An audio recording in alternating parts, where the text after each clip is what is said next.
오늘 함께 나눌 말씀은 로마서 12장 1절입니다. 로마서 12장 1절 성경책을 가져온 청년들은 로마서 12장 1절입니다. 한 절만 보겠습니다. 로마서 12장 1절 같이 하셨으면 우리 같이 한 목소리로 읽어보도록 하겠습니다. 시작! 그러므로 형제들아 내가 하나님의 모든 자비하심으로 너희를 권하노니 너희 몸을 하나님이 기뻐하시는 거룩한 산 제물로 드리라. 이는 너희가 드릴 영적 예배니라. 아멘. 오늘 로마서 12장 1절의 말씀으로 말씀의 제목은 부흥의 시작 예배의 회복이다 라고 이렇게 함께 말씀의 제목으로 나누려고 합니다. 저희는 기적이 상식이 되는 교회라는 주제를 가지고서 1월 한 달과 2월까지 이렇게 말씀이 쭉 이어지는데, 기적이 상식이 된다는 게 뭐예요? 라는 말씀을 주제로 해서 1월에 나눴다면 지난주 2월 첫 주부터는 어떤 말씀이냐? 그러면 기적이 상식이 되는 실제 일이 뭐냐는 거예요. 우리가 추상적으로만 얘기하는 게 아니고 실제적으로 얘기할 때 가장 먼저 우리 교회에 일어날 기적의 상징이 뭘까? 부흥입니다. 부흥이었어요. 근데 우리가 부흥 그러면 상식적으로 뭐라고 생각하냐? 사람이 막 늘어나는 게 부흥이라고 생각하고 있죠. 다 이게 부흥이에요. 빈자리가 하나도 없고 자리도 모질라서 이제 너 우리 교회에서 예배하려면 의자 하나 사와 막 그래가지고 뒤에서 사다가 앉아가지고 예배하고 뭐 이렇게 해야 되는 그런 예배의 부흥이 일어나는 거, 물론 그것도 부흥이죠. 근데 그 부흥, 양적인 부흥만 얘기하고 맺어지는 그 열매만 기대할 게 아니라 본질적으로는 우리가 변화해야 된다는 얘기를 하는 거예요. 우리가 변해야 된다. 그래서 지난주에 민수기 14장에 이 이스라엘 민족들이 얘기하는 거예요. 이스라엘 민족들이 하나님 앞에서 범죄하고 그 가운데서 온전함을 찾지 못하는 그 모습들을 통해서 우리가 하나님의 은혜라는 것은 사람의 욕심과 사람의 뜻의 이름에 있는 것이 아니고, 부흥은 이 그리스도인 된 우리가 영적인 변화를 경험하는 것이 부흥의 시작이다라고 말씀을 드렸어요. 이게 굉장히 중요한 거죠. 우리 자신이 변화의 부흥의 불씨가 되는 거예요. 불씨가 되어서 그 불씨 때문에 마른 건초와 같은 자들이 다 불타오르게 만드는 거, 그게 내가 부흥의 불씨가 되는 거예요.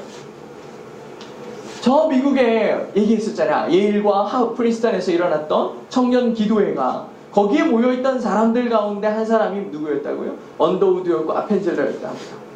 그들이 모여가지고 아시아를 위해서 기도할 때 그 변화된 불씨와 같은 자들이 우리 아시아로 날라온 거예요. 그리고 건초더미와 같았던 메마르고 황폐한 이 땅 가운데 그 불씨가 떨어지자 성령의 불이 타오르기 시작한 거예요.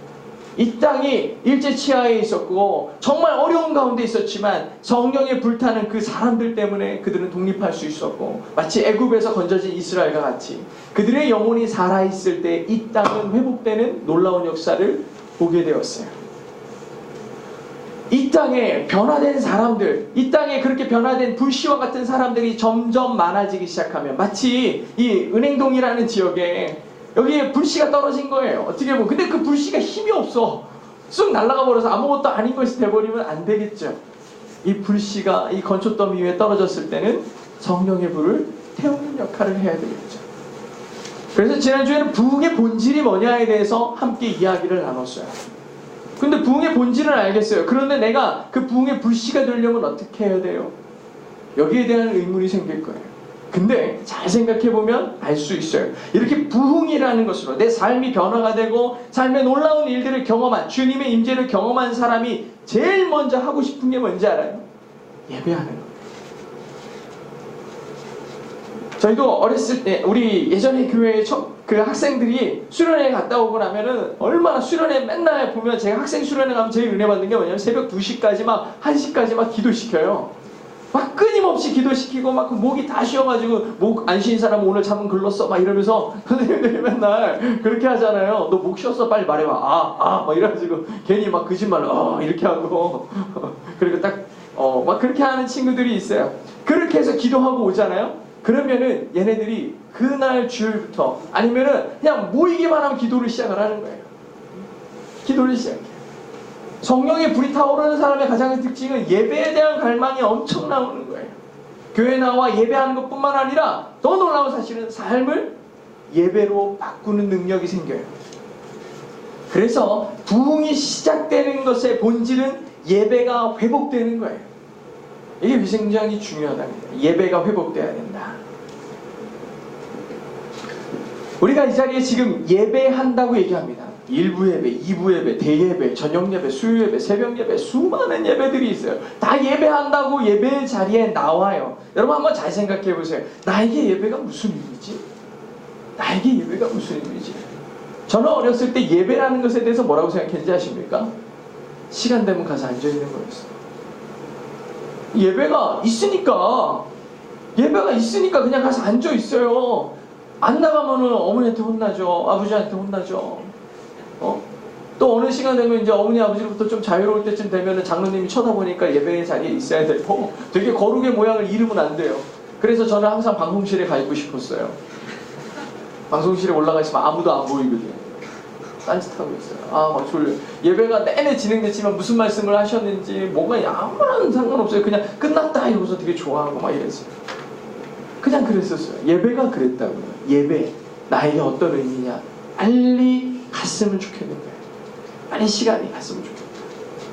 지금 예배의 자리에 나와 있지만, 저도 그 어린 시절에 예배의 자리에 나와 있지만 예배하느냐? 아니요, 예배 안 했어요. 예배 안 했어요. 저도 막 주님을 만나고 중학교 2학년인가요? 그때 예배를, 하나님을 만나고 그 다음부터 느껴지는 그 예배의 감격과 그 이전은 전혀 달랐어요. 예배 성령의 임재 막 얘기하면 뭔 소리인지 몰랐어요. 성령의 역사 가운데 내가 있다라는 것이 어떤 감격인지 몰랐다고요. 참 비참한 거예요. 이 예배는 내 삶에 어떤 영향력이 있는가? 예배를 드리고 마음의 감동과 하나님대로 살겠습니다 해가지고 삶이 바뀌는 놀라운 역사를 경험한 적이 있느냐? 아니요. 예배 들어갈 때 하고 나올 때 하고 더 나빠져서 나올 때도 많았어요. 상태가 되게 안 좋아져서 나올 때도 많았어요. 지치고 힘들고 말씀 가운데 원망이 되고 막 이럴 때도 되게 많았다고요. 과연 나는 그 예배가 내 삶에 어떤 영향력을 갖고 있는가? 우리는 다양한 질문을 우리 스스로에게 해요. 고민해요. 과연 내가 드리는 이 예배. 우리가 이 예배에 대해서 깊이 고민해야 되는 이유가 바로 여기 있는 거예요. 예배가 얼마나 귀한 겁니까? 얼마나 소중한 거예요. 그런데도 불구하고 우리는 예배에서 어떤 것도 느끼지 못하는 사람들이 많아요. 그래서 부흥을 얘기하고 가장 기적과 같은 이 부흥이 일어날 때 가장 먼저 우리가 고민해야 되는 건 예배의 회복이 있습니다. 우리는 종종 뉴스 같은 데에서 보면은 목숨을 끊는 사람들, 스스로 목숨을 끊는 사람들의 이야기들을 듣게 됩니다. 검찰에 출두했다가 억울한 마음에 자살하게 되는 기업인이나 검사 보게 돼 있죠. 최근의 뉴스에서는 물론 생활고를 견디지 못해서 삶을 포기하는 사람, 깊은 인생의 허무감 가운데 우울증이나 다양한 이유들로 삶을 포기하는 사람들의 이야기가 너무나 많이 뉴스를 통해서 전해집니다. OECD나 이런 OECD에 가입된 국가 중에 자살률 1위가 14년 연속 한국이었습니다. 2위와 우리나라가 엄청난 차이예요. 최근에 작년에 리투아니아라는 나라가 OECD에 가입을 했는데 얘네가 자살을 엄청 많이 한대요. 그래서 우리나라가 2위가 됐어요. 아깝습니까? 놓쳐가지고 아까워요. 그렇지 않죠? 정말 불명예스러운 일이었어요. 우리나라가. 근데 저는 그냥 1위라는 수치가 다 낮아가지고 그런 게 아니에요. 우리나라 자살률이 유난히 높은데 인구 10만 명당 남자가 35명이 자살을 하고 여자가 14명이 자살합니다. 남자가 2.5배 높대요. 청소년의 사망 원인 1위는 자살이랍니다. 이 말이 안 되는 거죠. 물론 이 사람들의 그 죽음의 이유를 다 들어보면 합당할 수도 있고 그렇겠지만 한 번에 제가 일괄적으로 이 죽음에 대해서 판단하고 싶은 생각은 없어요. 근데 아마 공통된 결과를 잘 살펴보면 그들이 그 허망한 선택을 하게 된 가장 큰 이유에는 삶의 의미를 잃어버렸고 삶의 목적을 잃어버렸고 내가 사는 이유, 그 보람을 잃었다는 데 있겠죠. 근데 우리가 이 사람들이 잃어버린 것이 그럼 과연 무엇인가를 고민하기에 앞서서 더 중요한 게 있어요. 삶의 목적을 잘못 설정한 거예요. 사람이 왜 존재하는가? 사람이 존재하는 이유가 뭔가? 그 목적을 얘기하려면 우리는 아주 쉽게 상식적으로 듣는 질문이 하나 있어요. 여러분 다 세례 받을 때 제일 먼저 무슨 책 같은 거 나눠주지 않아요? 그러면서 이거 공부하십시오 이렇게 얘기하죠. 그게 뭐냐면 웨스트민스터의 신앙고백서입니다. 그 신앙고백서에는 대요리 문답과 소요리 문답이 있는데 여러분에게 나눠주는 건 소요리 문답이에요. 근데 소요리 문답의 첫 번째 질문이 뭔지 아십니까? 사람이 살아있는, 사람이 존재하는 제일 되는 목적이 무엇입니까? 이게 1번 질문이에요. 그때 뭐라고 대답합니까? 하나님을 영화롭게 하는 것과 영원토록 그를 즐거워하는 것입니다 라고 얘기하는 거예요. 사람이 존재하는 목적이 뭡니까? 예요. 근데 우리는 이 목적을 잃어버리면 다 세상적인 걸로 바꿔요. 다 세상적인 걸로 바뀐다고요. 아, 내가 지금 열심히 일해야지. 열심히. 왜? 나중에 잘 살아야지. 나중에. 내가 노인이 됐을 때 여행도 다니고 내가 하고 싶은 거 다 할 거야. 은퇴만 해봐. 막 이러면서 살아가는 사람들이 있어요. 그럼 지금 살아가는 목적은 뭐예요? 나중에 늙어서 잘 살려고 해요. 여러분들은 여러분의 나중이 있을 거라고 믿습니까?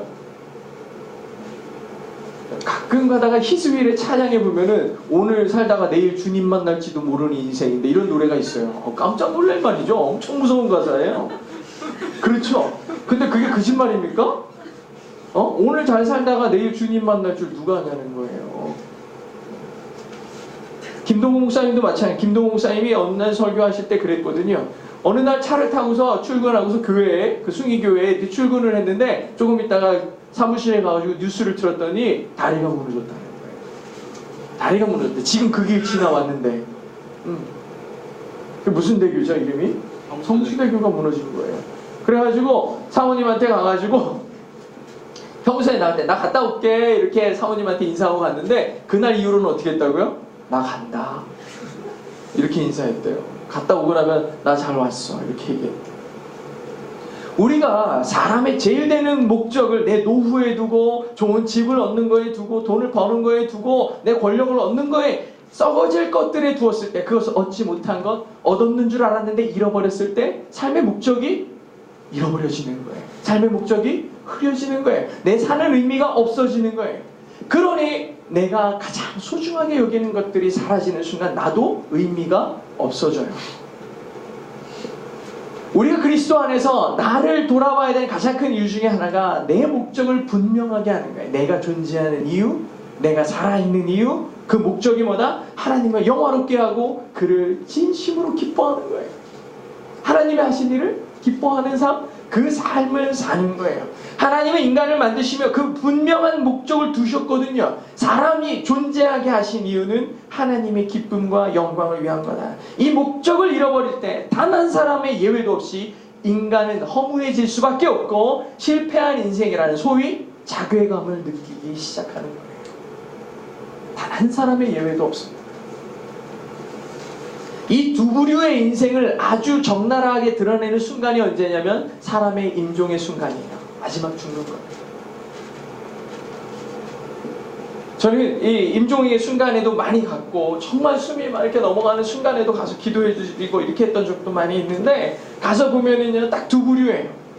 어떤 분은 정말 신앙생활을 열심히 하다가 돌아가시는 분도 있는데 또 어떤 분들은 교회에서 열심히 신앙생활을 하지만 우리 어머님이 위독하세요, 아버지가 위독하세요 해가지고 가가지고 기도해 드려야 되는 순간들도 있어요. 마지막에 영접 기도라도 좀 부탁을 드립니다 해가지고 가서 손을 잡고서 기도하려고 그러면 필요 없다 그러고 빨리 꺼지라고 그러고 막 욕을 하시는 분들도 있고 내가 너 때문에 지옥에 떨어지게 생겼다고 그러고 막 원망하는 사람들도 많아요.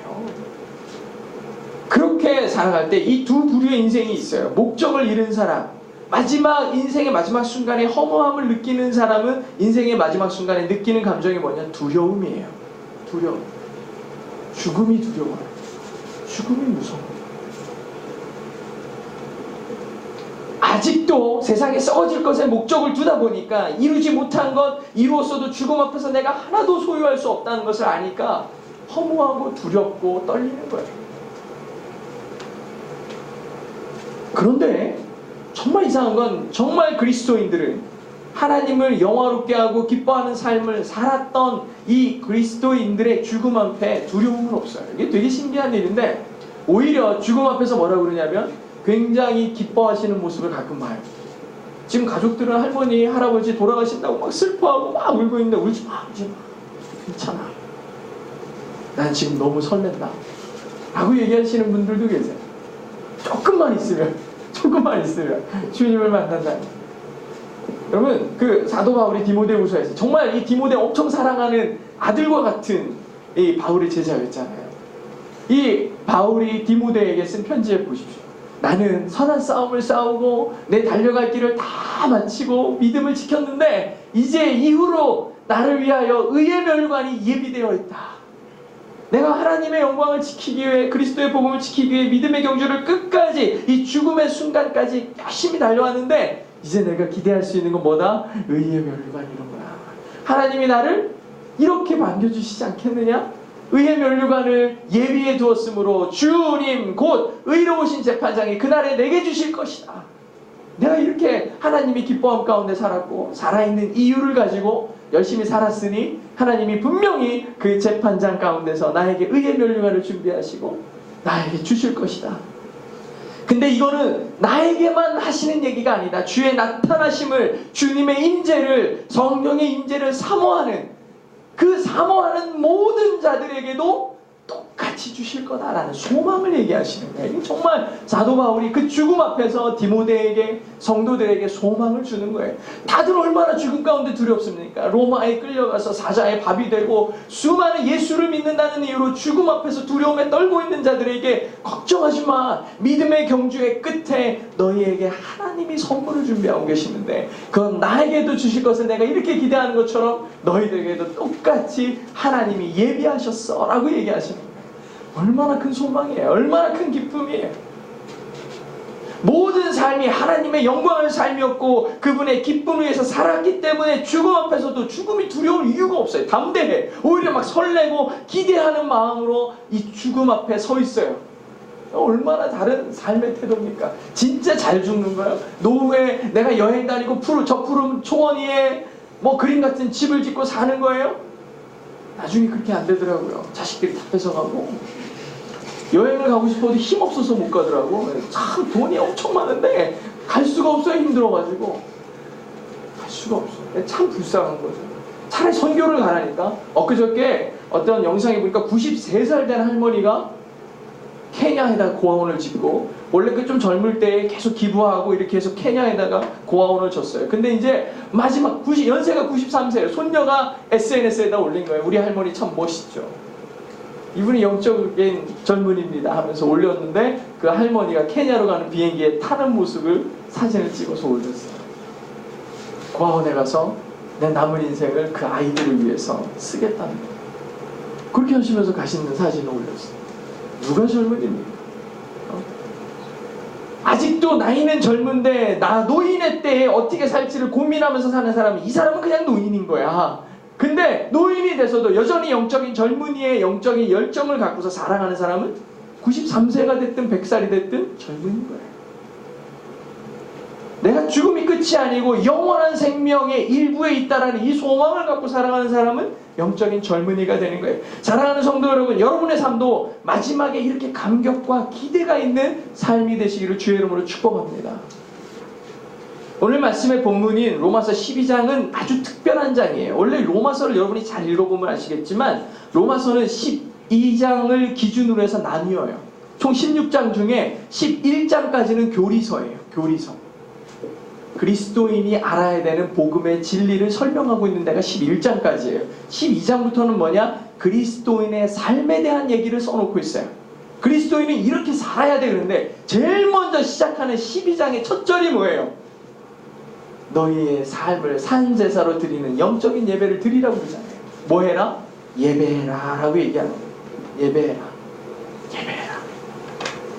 제가 우리 교회에요, 정말 일들이 많아요. 제 책상에 가면은 해야 될 일이 포스트잇으로 잔뜩 붙어 있어요. 난 볼 때마다 어지러워. 가끔 여기 앉아 있으면은 좀 정신이 멍해져요. 뭐를 해야 되지? 이거 순서 잘 정하지 않으면 아무것도 못할 일들이 너무 많은 거예요. 옛날에 다 나눠줬거든요. 야, 이거 해라. 너는 이거 하고 너는 이거 하고. 모여서 회의만 하고 잘하고 있는지 확인만 하면 되는데 요새는 그럴 일이 없어요. 혼자 다 해야 돼. 너무 이거 피곤해. 그래서 좀 몇 개 찢었어요. 마치 없었던 일이냐. 한꺼번에 일이 막 폭포수처럼 쏟아지니까 정신을 못 차리겠더라고요. 그러다가 며칠 전에 한 영상을 보게 됐어요. 삼일교회 송태근 목사님이 사랑의 교회 옥하는 목사님한테 질문했던 거예요.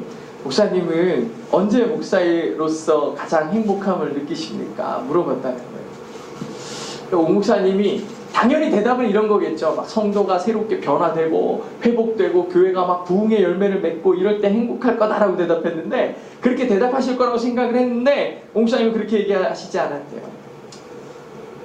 이렇게 얘기하셨어요. 나와 같은 죄인된 자가 구원함을 받아 하나님의 복음을 전할 수 있는 것이 기쁨입니다.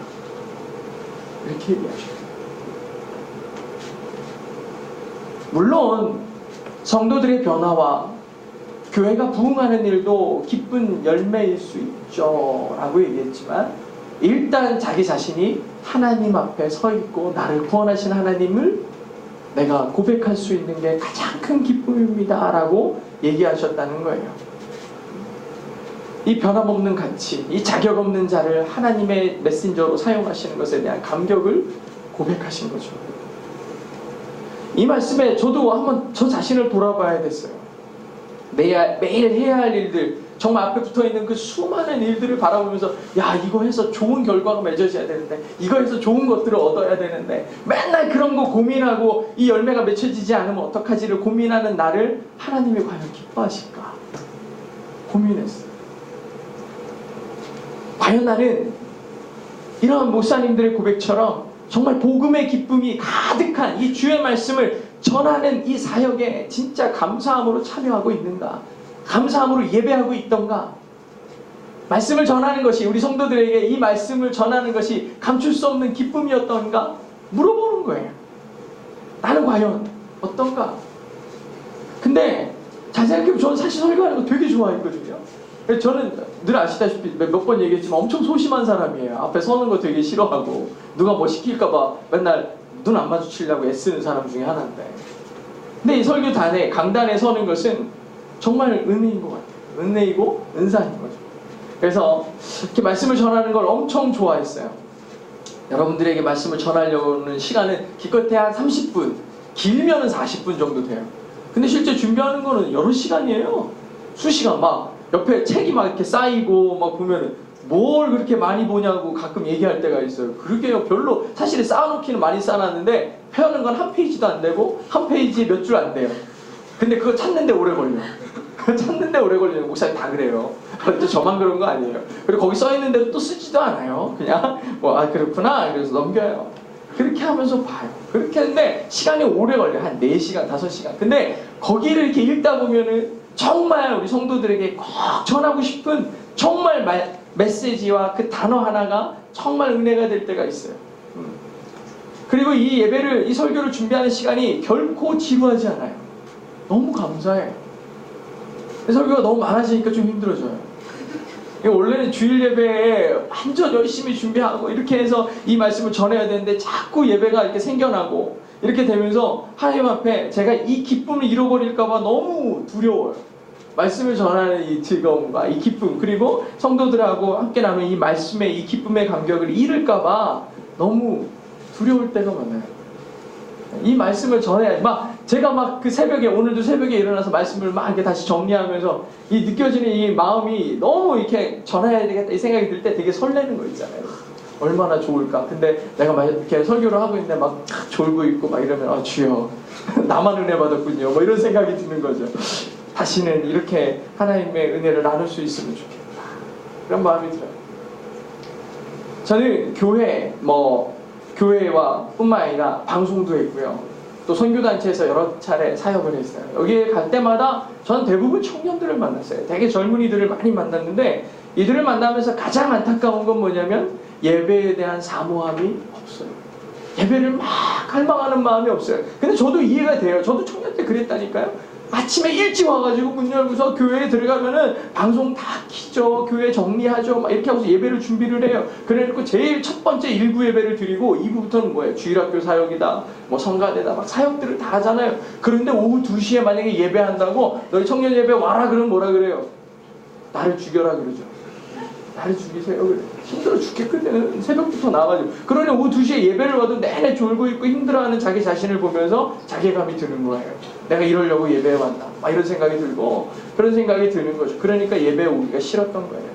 계속 반복이 되고 이런 모습들. 저도 그랬다고요. 그런데 그렇게 얘기하고 녹초가 되어서 포기하는 그 이 친구들에게 다가가서 또 얘기했어요. 아, 그래?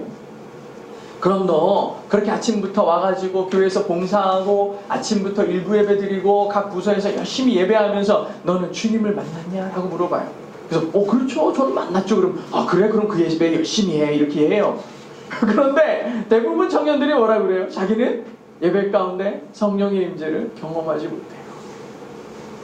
무슨 말씀을 했는지도 모르고 그 예배 가운데 하나님의 사랑을 얘기했고 주님의 안으심을 경험을 해도 얘기를 해도 하나도 그분의 음성이 들리지 않고 그분의 만지심이 경험되지 않는 의무적인 예배를 드린 청년들이 너무 많은 거예요. 그래서 저는 담대하게 외쳤어요. 야!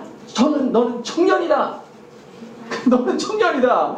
청년이니까 청년 예배에 와라. 나는 너희를 위해서 최선을 다해서 예배를 준비할 거야. 최선을 다해서 예배를 준비하고 그 말씀 가운데 너희의 회복을 위해 기도할 거다 라고 얘기했어요. 너무 세게 얘기하니까 이 청년들이 거절을 못한 거겠죠. 그래서 한 번 올 거라고. 분명히 목사님이 자기가 있는 데까지 전 학교까지 쫓아갔어요. 명단 다 뒤져가지고 학교까지 쫓아가. 그래가지고 너 왜 교회 안 하냐? 그럼 또 이런 얘기하죠. 너무 힘들어요. 죽겠어요. 그래 죽기 전에 살으려면 예배로 와라. 뭐 이런 얘기하는 거죠. 그렇죠? 교묘한 말로 잘 애들을 고쳐서 예배 자리를 불러요. 그러면 뭐라고요? 한 번은 온다고요. 그 한 번이 중요했던 거예요. 한 번이 중요해요. 정말 이 영혼을 안타깝고 사랑하는 마음으로 강권하는 거예요. 그러면서 최선을 다해서 말씀을 준비하고 이 예배 가운데 하나님이 주인 되는 기적을 맛보기를 소망하는 거예요. 여기까지가 목사가 할 일이에요. 여기가 목사가 하는 일이에요. 여기까지가 교회의 말씀을 준비하고 함께 기도하고 여기까지 하는 거예요. 그 다음에 사람의 마음을 기경하고 변화시키고 삶을 주께로 인도하는 누가? 하나님이 하시기를 기대하는 거죠. 어제 어반 예배 때도 함께 얘기했지만 이제 이번 주 수요일날 오실 그 선교사님은 진짜 그랬다니까요. 이 호주에 가가지고 그저 영어 배우려고 왔다고요. 그저 영어 배우려고 예배 자리에 갔다니까요. 친구가 막 가가지고 우리 영어 배우러 가자. 리스닝이나 하자. 교회에서 하는 거 있잖아. 정말 리스닝이 중요해라고 얘기해가지고 이 선교사님을 데리고 간 거예요. 근데 이 선교사님은 한국에 있을 때 안티크라이스트예요. 반기독교적인 사람이었다고요. 예수 믿는 애들 주일날마다 약속 잡아서 술 먹이고 이랬대요. 그런 분이셨대요. 그런데 이분이 거기 호주에 가서 영어 리스닝이나 하겠다고 교회에 들어가야지 하고서 발을 내딛는 순간부터 눈물이 나기 시작했대요. 저는 교회는 성령이 임재하는 하나님의 임재가 충만한 교회는요. 그렇게 강팍하고 마음이 돌처럼 단단한 자들이 주께로 나오겠다고 저 발을 내딛는 순간 무너지는 게 교회여야 돼요. 무너져요. 하나님 앞에 다 내려놓는 거예요. 하나님이 책임지시게 하나님이 일하시게 하는 게 그게 교회여야 되는 거예요. 그게 교회여야 돼요. 그러기 위해서 우리는 어떻게 해요? 성도들은 하나님을 바라보는 예배자의 자리에 있어야 돼요. 옛날에 이스라엘이 이게 광야에서 움직였던 도표예요. 도표. 이게 뭐냐면 머물 때. 이게 움직일 때예요. 봐보세요. 여기 가운데는 뭐가 있어요? 성소가 있어요. 성소. 성막이 있고 여기는 뭐 이제 제사장들의 이름이고요. 여기 겉에는 이 지파의 이름이에요. 동서남북으로 3개의 지파씩 저렇게 돌아가면서 있어요. 돌아가면서 3개의 지파씩 있어요. 이 지파가 구름 기둥이 움직이고 불기둥이 움직이기 시작하면 이렇게 움직여요. 이렇게 움직여요. 맨 앞에 언약궤가 출발을 해요. 그러면 3개의 지파가 있고 그 사이에 성막이 움직이고 또 3개의 지파가 있고 성물들이 따라가고 나머지가 따라가는 거예요. 잘 보세요. 이 사람들이 머무는 동안에 삶을 살아내는 동안에 가운데에 성막이 있어요. 언제든지 눈을 들어서 돌아보면 성막이 있는 거예요. 교회가 있는 거예요. 근데 이 당시에 성막은 무슨 의미예요? 하나님의 임재가 있는 곳이에요. 삶이 어떤 상황 가운데 있든 고개를 들어 바라보면 하나님의 임재를 경험하는 곳을 보는 거예요. 이게 예배예요. 삶의 예배는요, 하나님의 임재를 경험하는 삶이에요. 어디에 있든지 간에 어떤 순간에도 하나님의 임재를 경험하는 삶이 예배예요. 우리가 삶으로 예배합니다 그럴 때 내 생각과 내 의대로 가는 게 아니라 하나님의 뜻을 날마다 물어보는 인생이, 그게 이미 예배인 거예요. 하나님의 임재를 경험하는 삶, 그게 예배예요. 행군할 때는 어떻게 했어요? 언약궤가 맨 앞에 있어요. 언약궤가 출발하는 거예요. 하나님의. 그런데 언약궤가 멈추면 얘도 다 멈추는 거예요. 이게 말씀이에요. 이게 예배인 거예요. 하나님의 뜻을 따라가고 하나님의 뜻을 따라 멈추는 거, 이게 예배인 거예요. 이게 이스라엘의 하나님께서 이 민수기와 출애굽기에 걸쳐서 이스라엘 민족을 배치하시고 이끄셨던 방법이에요. 왜 저렇게 하셨다고요? 예배하도록 하기 위해서. 삶이 예배가 되도록 하기 위해서 전부를 하나님께서 만드신 거예요. 광야 가운데서 길이 어딘지 표지판도 없고 아무것도 없는 그 상황 가운데 있을 때에 하나님은 삶의 모든 순간이 예배가 되도록 하기 위해 설계하신 거예요. 하나님의 말씀에 순종하게 하기 위해 언약궤를 맨 앞에 두신 거라고요. 저렇게 예배를 하는 모습으로 나아가는 거예요. 그런데 이 이스라엘 민족의 가장 큰 잘못 중에 하나는 자기의 이런 행위들, 하나님의 말씀을 잘 들어서 각자의 자리에 서 있고 이렇게 가다가 멈춰라 하면 멈추고 이렇게 했던 자기의 수고가 자기를 살린다고 생각한 게 미련한 거였죠. 우리가 이렇게까지 했는데 왜 하나님 안 들어주세요? 실제로는 뭐예요? 자기의 수고가 아니라 하나님이 자기를 지키시는 것에 대한 반응했어야 되는데 그게 아니고 자기의 수고에 포인트를 두니까 무너지는 거예요. 하나님을 부인했던 거예요. 이게 굉장히 중요해요. 우리도 마찬가지예요. 만약에 우리의 삶이 하나님을 예배하는 그 수고에다가 초점을 맞추기 시작하잖아요. 날마다 흔들리는 거예요. 날마다 흔들려요. 예배하는 그들을 하나님이 지키신다는 거에 포인트를 둬야 되고 하나님께 모든 포인트, 초점을 맞춰둬야 되는데 자기가 중심이 되는 예배자가 되잖아요. 큰일 나는 거예요. 우리가 예배를 드릴 때 예배가 우리의 삶과 모든 발걸음을 지킨다라는 믿음이 우리 가운데 있어야 되는 거예요. 모든 삶이 중심이 예배에 있어야 되는데 그렇지 않은 자들은 날마다 흔들려요. 삶이 휘청거리는 사람들의 특징은 삶의 중심에 예배가 없다는 거예요. 그림으로 봐도 삶의 중심에 예배가 있고 삶의 가장 앞에도 하나님을 기억하는 언약궤가 있는 것처럼 예배가 있는데 흔들리는 사람의 특징은 삶의 중심에 예배가 없어요. 작은 유혹과 바람에도 예배가 사라져버려요. 예배를 포기해버려요. 예배가 삶의 중심이 아니고 액세서리 같은 거예요. 액세서리. 그냥 떼버리면 돼. 잠깐 띄면 돼. 잠깐 빼면 돼. 귀찮거든. 지키려면. 그저 나를 그럴듯하게 만들어주는 액세서리에 불과해요. 나의 존재감을 드러내는 도구일 뿐인 거예요. 이렇게 예배에 삶의 중심을 두지 못한 사람들은 그냥 예배만 띄어지는 게 아니고 삶 전체가 흔들리는 사람으로 바뀌어요. 요즘은 막 잘 쉬는 게 뭐 능력이라고 그러죠. 재테크라고까지 얘기할 정도에 잘 쉬어라. 잘 쉬어라. 쉬어라. 재테크다. 그러다 보니까 겨우 한 주에 하루 쉬거나 아니면 막 방학 때가 됐어도 열심히 알바해야 되고 일해야 되는 학생들이 뭐 선교를 가자, 예배 자리에 매일 나와라 이렇게 얘기하는 게 여간 성가신 게 아니에요. 그럼에도 불구하고 저는 강력하게 권면하는 거예요. 예배를 삶의 중심에 둬라. 예배를 하지 않는 자는 살아있는 자 같으나 죽은 자와 같다. 예배가 없는 자.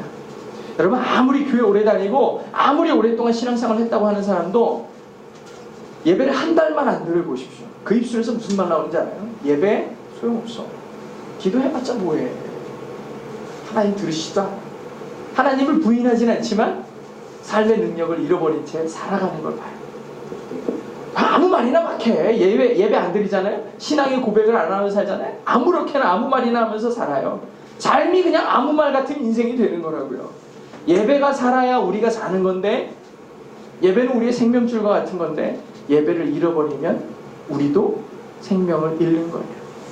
저는 지금 이 순간에도 굉장히 두려운 게 뭐냐면 여러분들이 한 주간의 삶을 정말 지금 제가 예배는 생명과 같은 겁니다 얘기했는데 그 생명을 붙들기 위해서 나와 있는 여러분들에게 온전한 말씀을 전하고 있느냐에 대한 두려움이 날마다 있어요.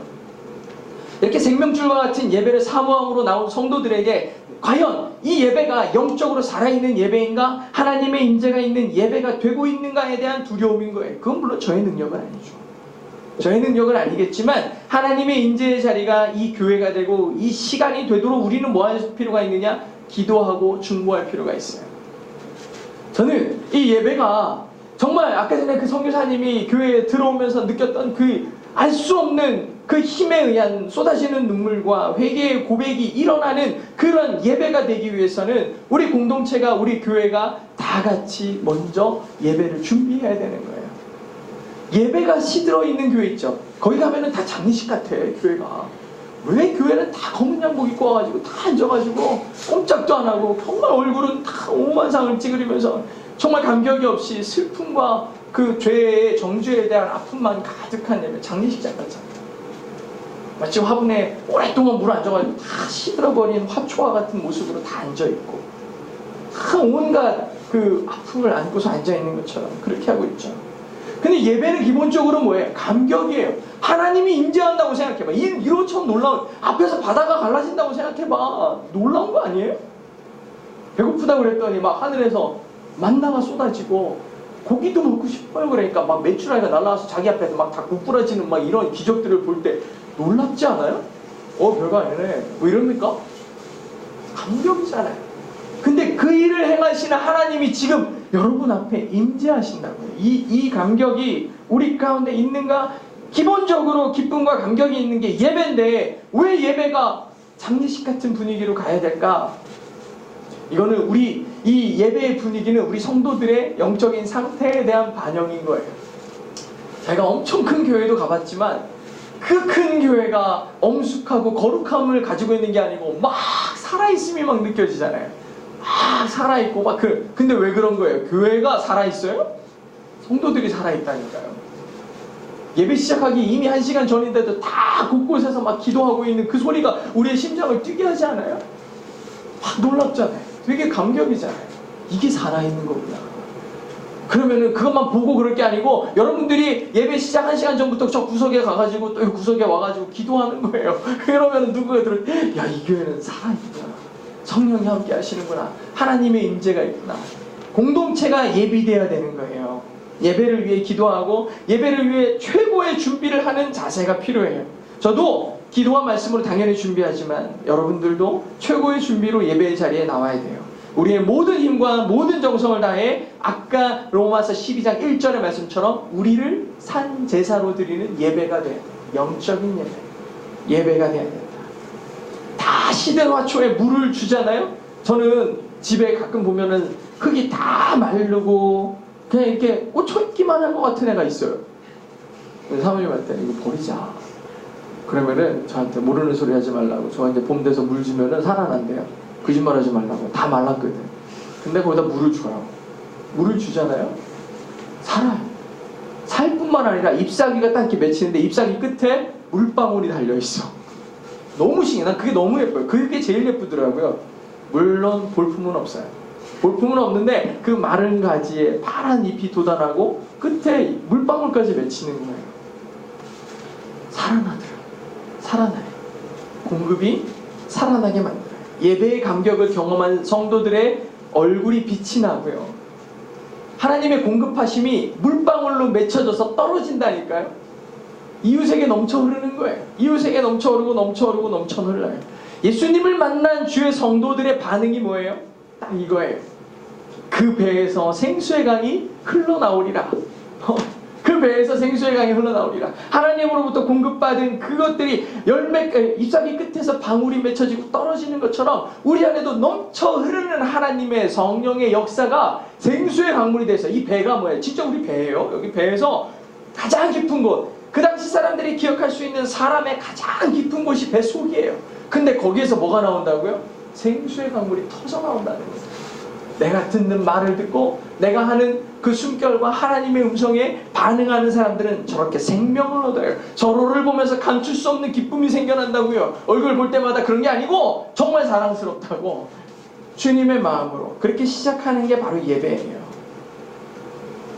아까 서두에도 말씀드렸던 것처럼 우리 교회에 새신자들이 왔었어요. 새신자들이 왔었는데 지금 아무도 없어요. 오늘도 아무도 예배를 참석하지 못했어요. 물론 이유들을 들어보면 다 뭐 먼 곳에 있고 각자 뭐 어제도 무리를 했고 뭐 다 죽을 것 같고 이래가지고 못 올 수도 있어요. 각자 이유들이 있어요. 근데 참 저는 목회자 입장에서 참 마음이 아파요. 참 가슴이 아파요. 정말 안타깝고 저 스스로에게도 참 부족함을 느껴요. 왜 그들은 저 선교사님처럼 안티크리스트였던 반기독교적인 사람이었던 자가 정말 처음으로 교회에 발을 내딛는 순간 성령의 임재를 경험하고 삶이 무너지는 경험을 하는, 주님의 임재를 경험하는 교회가 될 수 없을까? 자꾸 이런 고민을 하는, 우리 교회가 그런 교회 되고 싶어요. 우리 교회 문을 열고 들어오는, 아니면 저 밑에 계단서부터 올라올 때 하나님의 만지심을 경험할 수 있는, 이 정말 어두움의 그늘이 가득한, 세상의 쾌락들과 즐거움이 가득한 곳에 아주 작은 소망의 빛과 같은 교회가 돼서 사람들이 정말 힘들고 어려운 가운데 주의 말씀으로 살아나는 기쁨을 누리는 것, 그런 새 가족들이, 또 우리 교회의 성도들이, 그리고 또 많은 사람들이 이 교회를 통해 회복이 되는 것, 그러려면 우리가 먼저, 저부터 시작해서 우리 성도들과 함께 먼저 이 기쁨과 예배의 회복이 있을 때야 그들에게 전해질 수 있겠죠. 전해질 수 있겠죠. 이렇게 되면은 새신자들이 좋겠습니까? 아니요, 사실은 우리가 제일 좋아. 우리가 제일 좋은 거예요. 새신자들에게 나눠줄 수 있는 것 기껏해야 물방울 하나라고 하면 나는 이미 내 끝까지 다 성령의 충만함으로 가득한 거예요. 하나님은 네 거 퍼서 나눠주라고 얘기하시는 게 아니에요. 하나님의 부으시는 넘치는 은혜를 가지고 서로 돕고 서로 사랑해라 그랬어요. 하나님께서 여기까지만 딱 채워주고 그만 그랬을까? 아니요, 넘치도록 부으신다. 여러분 안에 넘치는 것들로 나누시기 바랍니다. 이제 말씀을 마무리하겠습니다. 나는 지금도 우리 동행의 성도들이 부흥의 기적을 꿈꾸고 있을 거라고 생각해. 기적이죠. 부흥은 기적이에요. 근데 그 기적을 이루기 위해서 우리 안에 먼저 예배가 회복돼야 돼요. 예배가 회복돼야 돼요. 예배에 대한 생각이 바뀌고 예배를 참석하는 태도가 바뀌고 예배에 목숨 거는 성도가 나와야 돼요. 예배에 목숨 거는 성도는 하나님이 책임지신다는 걸 확인해야 돼요. 여러분의 삶으로. 내가 예배에 목숨 걸었고 주님을 예배하는데 삶의 목적을 두었더니 하나님이 일하시더라는 고백이 나와야 돼요. 우리가 우리 삶의 초점이 반드시 예배에 두어야 되는 이유가 하나님의 사람이 되기 위한 거예요. 목자의 역할은 사랑하는 성도들의 초점이 흐려지지 않도록 하는 거죠. 물론 훈련도 할 수 있어요. 전교를 보낼 수도 있어요. 다양한 일들을 끊임없이 시킴으로 인해서 정신없이 만들고 정신 못 차릴 때 끌고 오는 거, 그것도 있을 수 있지만 진짜는 뭐예요? 예배를 회복하는 거예요. 예배를 회복하자. 사랑하는 성도 여러분, 지금 한번 스스로에게 질문해 보세요. 나는 과연 예배에 감격이 있던가? 나는 과연 예배에 감격이 있는가? 오늘 들은 말씀이 내 삶의 방향을 바꾸고 있는가? 혹은 나를 더 강하게 하고 있는가? 아직도 이런 질문에 대해서 확실하게 대답을 할 수 없는 성도들은 지금 바로 이 깊은 예배의 감격 속으로 들어가셔서 진정한 하나님이 공급하시는 그 놀라운 기쁨의 감격 가운데 거하시며 삶의 놀라운 회복이 일어나시기를 주의 이름으로 축복합니다. 기도하겠습니다. 하나님 감사합니다. 오늘 주님 앞에 나와 간절한 마음으로 예배합니다.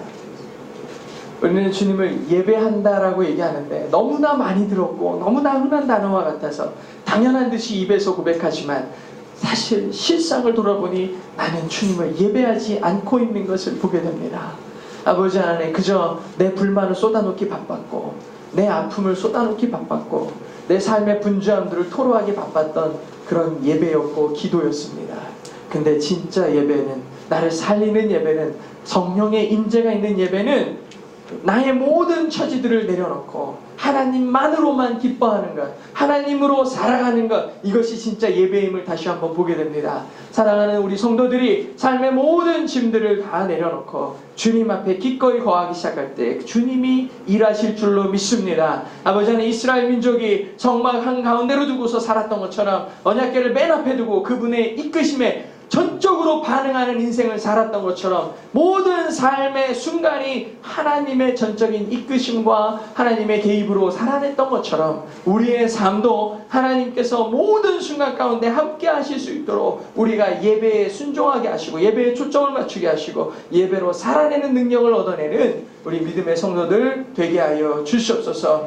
우리가 불꽃이 되기를 원합니다. 불씨가 되기를 원합니다. 아버지 하나님, 주님의 전에 나왔고 이 정말 뚝 떨어진 곳에 세워진 이 교회, 정말 하나님께서 소망하시는 그런 교회가 되기 위해 정말 하나님의 임재가 충만하고 정말 기도가 끊어지지 아니고 찬양이 끊어지지 아니고 살아있는 말씀이 우리의 영혼을 살리는 그런 교회가 되기 위하여 가장 먼저 우리는 예배가 회복되기를 원합니다. 예배를 미리 준비하기 위해 가장 소중한 것들을 주님 앞에 내어놓게 하시고 우리가 가장 먼저 나와서 하나님께 기도함으로 시간을 내어드리고 우리의 열정을 주님 앞에 내어 쏟음으로 기도하고 살아 넘치는 생명력이 넘치는 교회로 우리 사랑하는 구성원들이 하나됨으로 이 교회의 예배를 회복하게 하여 주시옵소서. 먼저 예배를 위해 갈망하고 또 아파하고 병원 가운데 있고 지치고 힘든 영혼들을 위해 그들의 회복을 위해 기도하게 하시고 아버지 하나님 정말 이 교회가 주의 사명을 감당하는 데 부족함이 없도록 날마다 새로워지고 능력 얻어가는 그런 우리 동행교회 되게 하여 주시옵소서.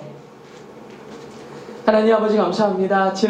오늘도 이렇게 드려진 예물이 있습니다. 아버지 하나님 귀한 예물 가운데 주님께서 안수하여 주시고 정말 오병이어의 놀라운 기적이 일어나게 하여 주시옵소서.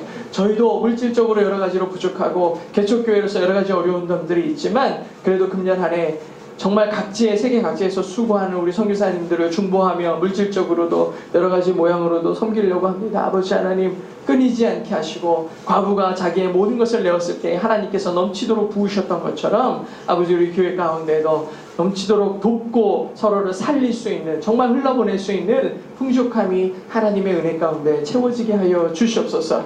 지금까지도 그렇게 일하셨던 하나님의 아버지 하나님 놀라운 일들이 정말 기적이 상식이 되는 놀라운 역사가 이 교회 가운데 일어나게 하여 주셔서 이 교회에 속한 모든 우리 사랑하는 성도들의 삶 가운데도 넘치는 은혜가 있게 하시고 베풀고도 남음이 있어 아버지 하나님의 큰 기쁨 안에 참여하는 우리 주의 성도 되게 하여 주시옵소서.